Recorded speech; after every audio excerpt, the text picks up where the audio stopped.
I mean, yes, this is the most recurring question I've had here, and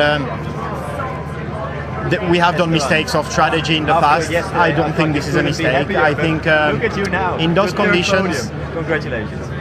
You have more probability of having a safety car when there are so many cars on slicks with the rain. So basically we're just trying to wait the very last moment to hopefully get a safety car by someone making a mistake, because it was really, really easy to do a mistake. That didn't happen, and that's it. It was a choice to make. Now with the benefit of hindsight, of course, 4.2 seconds. Stopping before was the right decision.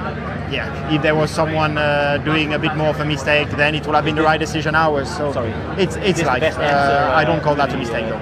Yeah, it was a typical hectic Monaco again. First of all, because of the chance of rain, we couldn't do the strategy we wanted to do. We really had to stay out almost double the amount of laps than we would have liked on the medium. And that was a big challenge, because I had to go through that graining phase, and then the tires started to pick up again. So they get too hot, and then for like 10 laps, they really open up, and you lose a lot of, they just don't turn anymore. That's basically what happens. And then at one point they start to cool down again, and the tire starts to clean itself a bit, because it's not running hot anymore, not that hot anymore. And then it picks up grip again. But not in every track it works like that. Sometimes they just run too hot and that's it.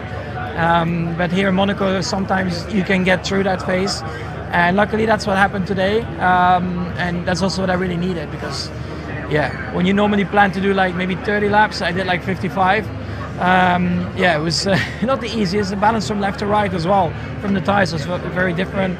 Then of course started to rain, and on very worn tires to go through there was very difficult. I clipped a few barriers. I just had no grip, and then we had to make the right call as well, to go into the inters. But even on the intermediates, it was just super slippery around there. So it took a few laps to feel comfortable through there.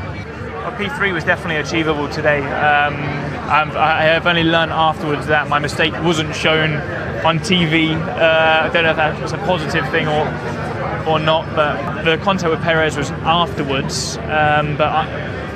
Prior to that, I was ahead of Lewis and ahead of Ocon, comfortably ahead, because I hadn't pitted on the slick.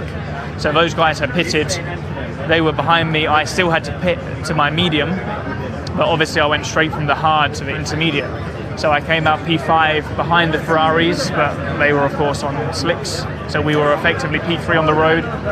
There was a yellow flag, so I backed off, and when I touched the brake, I just locked up and followed the yellow flag. And I think that was kind of a lesson to me that sometimes when you're not fully on it or fully focused, that's when mistakes happen. But yeah, really disappointed, because that P3 would have, if that one mistake didn't happen, P3 was pretty much guaranteed. I'm really happy. Yeah, we've moved forwards, and coming into the weekend, I didn't know where we would stand. So to have come out 4th and 5th. It's really great points for the team. It's real, huge thank you to everyone back at the factory for pushing and bringing those upgrades. It's been so much work to bring those here, and we kept it in one piece, and we brought it home. So, we beat the Ferraris. We've really got some good points today, I think, as a team. Yeah, next week we'll get next week Barcelona is like the best test bench circuit for us. So, I think it'll be. It was really difficult here to really know. The car feels very stiff. There's lots of bumps. It's tricky. But I definitely noticed one particular part with the car which is better. But I don't know how that'll be next week. I'm sure the whole thing will be a much better package next week.